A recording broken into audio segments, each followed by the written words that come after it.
What's going on, guys? Today is January 2nd, 2026. I'm going to be doing my annotations for today and show you the one trade I ended up taking, and also why today was bearish and why a lot of people probably lost today. So yeah, let's get into it. So to start off, looking at the 4-hour time frame, I was very bullish on the day, very bullish.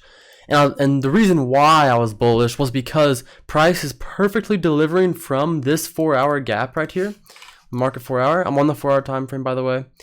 So we're tapping right into CE of this 4-hour gap and returning higher during overnight, right?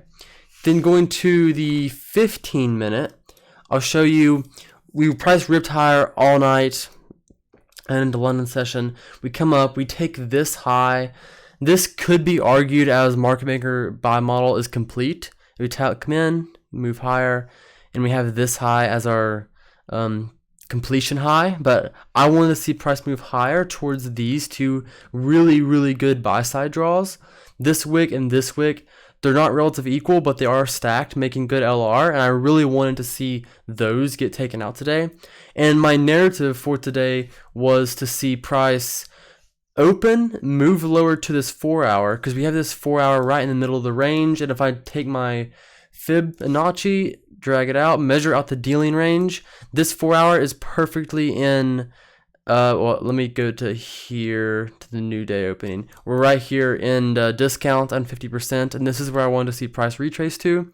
We had these smooth lows here, made here, like London, right, yeah, 2 o'clock, 3 o'clock, when London session opened, so that's where I wanted to see price retrace to off open and then move higher, but we didn't get that. On ES we did, which really, I'll be honest, threw me off because we had a SMT with ES. ES took this sell side liquidity. NASDAQ did not. So I was really like thinking, okay, well, are these our draws? So we need a bearish SMT to take these instead of a bullish. But yeah, it threw me off a little bit, but it is what it is. We had price open up, immediately run higher to take short-term buy side at these smooth highs here. See how they're flat? Price, the goal of price is to take the smooth areas. That's how I like to explain. That's how ICT teaches. So I see this as short-term manipulation. Price moves higher for accumulation, move higher, distribution. ES sold all the way down, taking the sell side liquidity. That's what I wanted to see NASDAQ do. NASDAQ did not do that. Instead, NASDAQ just went lower. We chopped. We respected the first presented fair value gap here. Came lower. We took these lows, swept these lows, and then ran higher, inversing this gap. And now, this was not the trade I took, and a lot of people took this trade, and I didn't take this trade because I wanted to see NASDAQ take this sell side liquidity, and I didn't see it. Now, ES did take the liquidity, so theoretically, because our draws are higher to these buy sides right here, and when we have one right here, this SMT is very valid, but at the time you don't really know what our draw is. So I was thinking, okay, well, if our draw on liquidity is lower here, I want to see a bearish SMT on ES or NASDAQ to complete this, and then once this is completed, then I can see a bullish SMT to go higher. But we saw the bullish SMT from ES to NASDAQ here. So price sweeps, moves higher, and we also tap into a 5-minute FEG right here. This is our break even. If you took this trade, you'd enter at this candle. I'll put the tool here. This is your break even point. This can be take profit 1, and then this buy side would be take profit 2.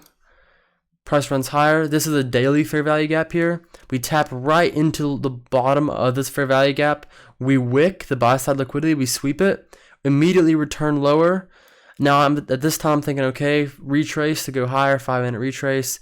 I'm finding the 5-minute fair value gap here. Measuring out the dealing range. I want to see price retrace back into this 5-minute. Then move higher to take the rest of the buy side. Now granted, we did sweep it, and so that is cause for concern, and you want to see speed through buy side. So if I saw speed then chop, I'd be a-okay with that, and that's really what you want to see, is price moving higher, taking the buy side, closing over it in like a 5-minute or a 15-minute time frame, chopping for a little bit, then returning over to take the 5-minute retrace to move higher. But yeah, we didn't get that. So I was saying that price came up, we swept the buy side, and now I want to see price chop and move into the 5-minute, but we saw price move lower, then chop here, and I wanted to see price move lower into discount of this range to move higher to take the buy side draws here, but we didn't get that.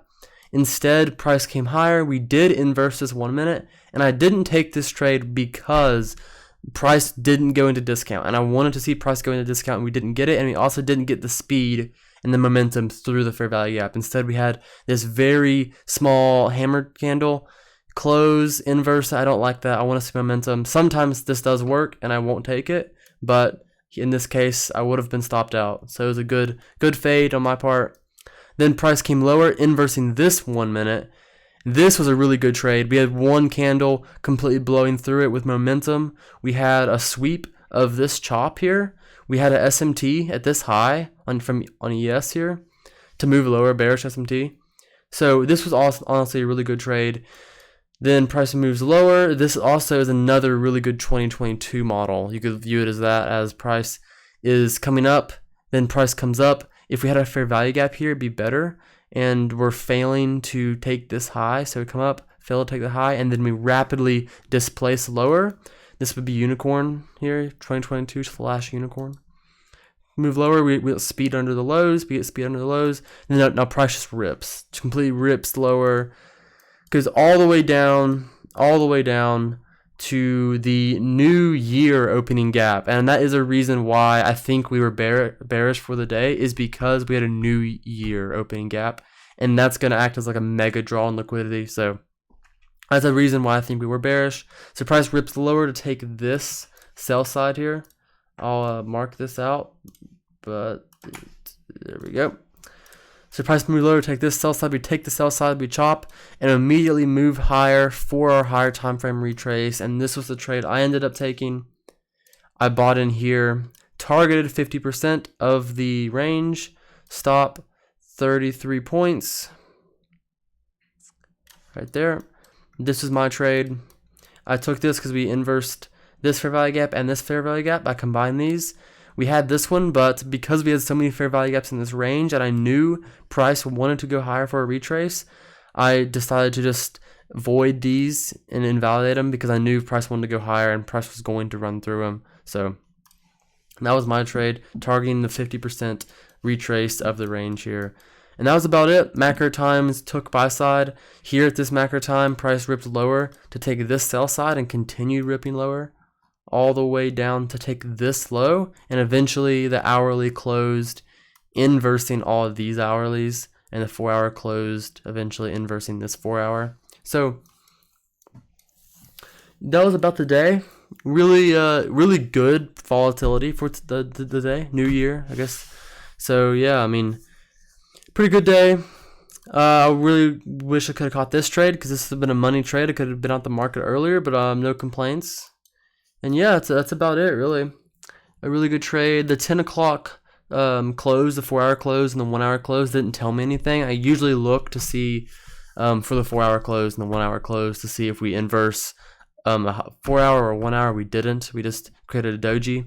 But the next 1 hour candle, the 11 o'clock, inversed this 1 hour, and eventually the 4 hour inverse this 4 hour down here, and this 4 hour ultimately telling us we were bearish. But to be fair, if you didn't think we were bearish after this huge dump, then I don't think you would have really caught that. So yeah, that's about it, and Happy New Year's, guys.